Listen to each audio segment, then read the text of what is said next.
Hi everybody, welcome back to the channel, and today we are continuing with our outline. You can see I've got it all pulled up here, my document on my screen, where you can see everything that we've established for this story so far. We've got the complete series arc that's going to alternate between our shapeshifter main character and our vampire main character, and they're going to lead up to book 7, which is going to be alternating point of view, and it's going to be the epic confrontation between these two characters that we've just spent 6 books building up so that the reader can identify with both of them. And we've also got our character arc for our shapeshifter main character that we established previously. So in the opening, he finds out what he is. He at first thinks that he's a normal person and then finds out that that is not the case. He has an identity crisis where he has to come to grips with what he is. He meets others of his kind and has to establish himself in a brand new society. He accomplishes that, establishes himself through a series of obstacles and difficulties and conflicts, and he learns to use his abilities, masters them, and this will eventually lead him to being able to meet his vampire nemesis in the final epic confrontation. So now in the outline is where I start giving these characters names. And I'm going to call the shapeshifter main character Clay, just because that name happened to pop into my head. And if it didn't, you can look up your character's name on the internet. There are countless lists of boy names, there are lists of girl names, there are lists of surnames, there are foreign names from every country, fantasy names, any kind of name you could possibly want, you can look up on the internet. But these ones just happen to pop into my head, and that's what I'm going to use. So I'm calling the shapeshifter main character Clay. And I'm calling the vampire main character Vigo, because I wanted him to have a non-English name, but one that was still relatively familiar to everybody. So already you can see the timeline. So if you recall, the third step in our outline process is to put everything into chronological order. And you can see that that's already happening. So right now, I'm going to drop the points of this character's arc. I'm going to drop them into our series arc up here, and this is what's going to turn into our outline.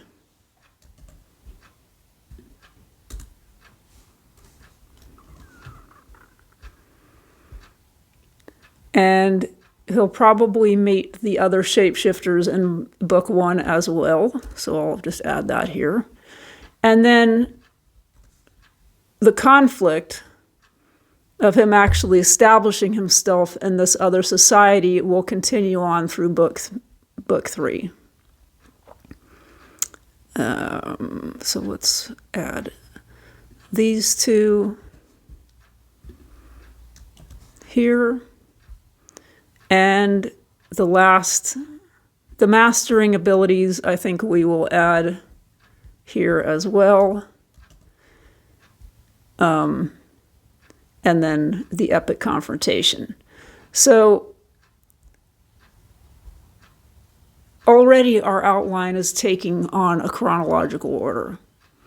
And we also have,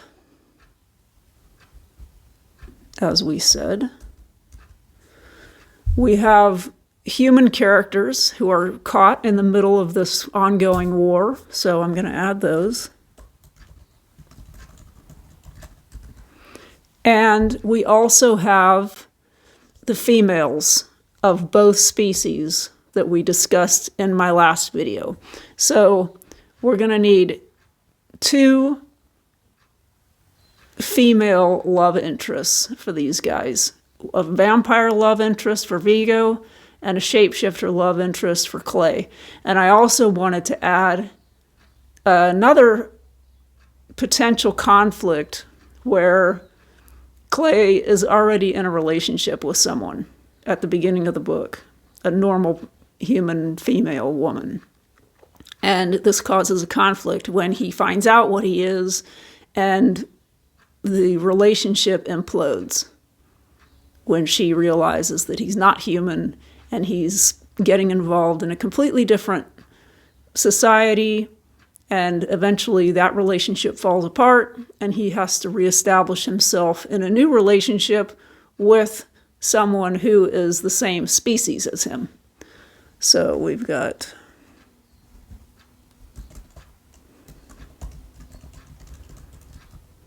and I have not figured out the names for these two females yet, but that will come later. So we've got a vampire love interest. We've got a shapeshifter. And we have a human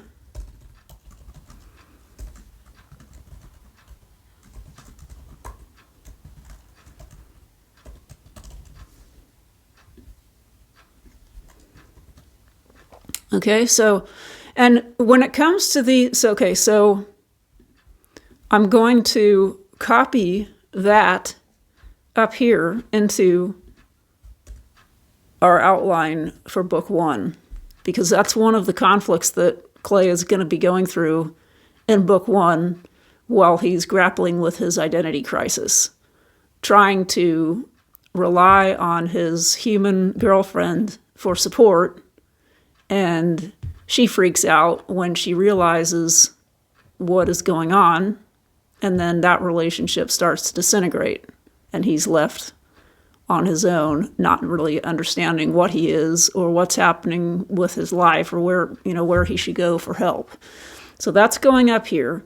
And the other thing that I wanted to add when it comes to these vampire love interests, where the two male leads are getting involved with these women, but there's also interaction between Clay and the vampire female and Vigo and the shapeshifter female. So there's sort of a cross going on, not necessarily any kind of love interest or romantic sort of direction, but there's sort of fascinated horror with how could anybody possibly be interested in this person because they're enemies. Vigo considers all shapeshifters as enemies, so the shapeshifter female is one of his antagonists. And as he starts to understand, Clay starts to question, like, what is it about her that he could possibly be interested in? So I'm going to add that into all of this. I'm not sure how that's going to fit in right now. So let's move on to the next topic, which is Vigo's arc.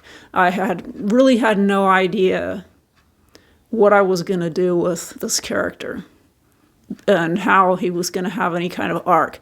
My original idea was that he was going to be the leader of the vampire army, or whatever you want to call it. And if he's already basically a king and a leader and in charge of everything, what's his arc going to be?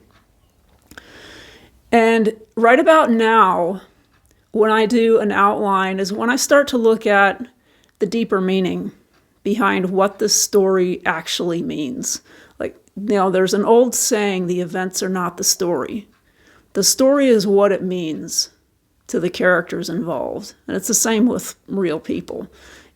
What happens to you is not near as important as how it affects you.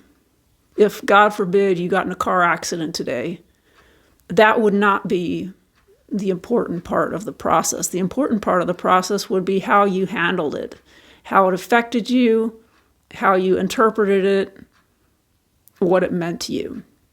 And that's what we're looking at with Vigo.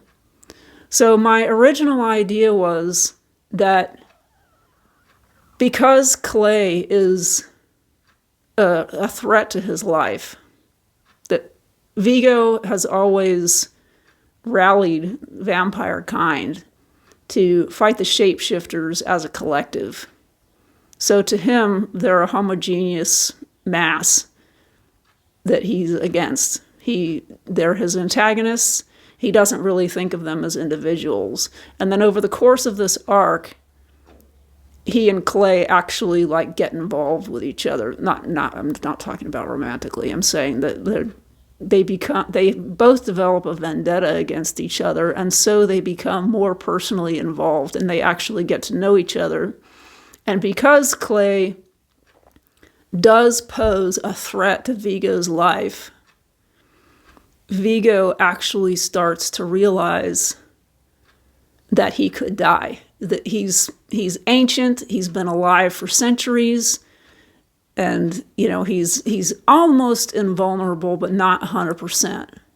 And the idea that he might die is so far removed from his thinking that when he gets confronted by Clay, and they actually start to enter into mortal combat with each other, Vigo has a crisis where he realizes that he actually might die, that he is actually mortal. And what happens is it completely revitalizes his life. It brings new meaning to his life and gives him an insight into the preciousness of life that he didn't have before, that life had completely lost its meaning because he didn't have to fear death, and now he does. And this actually causes him to identify with Clay and actually start to love the guy for giving him back a piece of his life that he had lost. So that's going to be Vigo's arc, and I will fill this in, and I'm going to add it to this timeline that we have going on up here. So everything that we add into our characters' arcs, and each of these women is going to have an arc. The human characters that are involved each have their own arc, and each one of them is going to fit into the timeline of our series that we have going on up here, and I will plug them in. And this sequence up here is what is going to turn into our outline, so that we know what we're writing, where we're going, how it's all going to end, and all of that. So we'll do that next time. See you next week.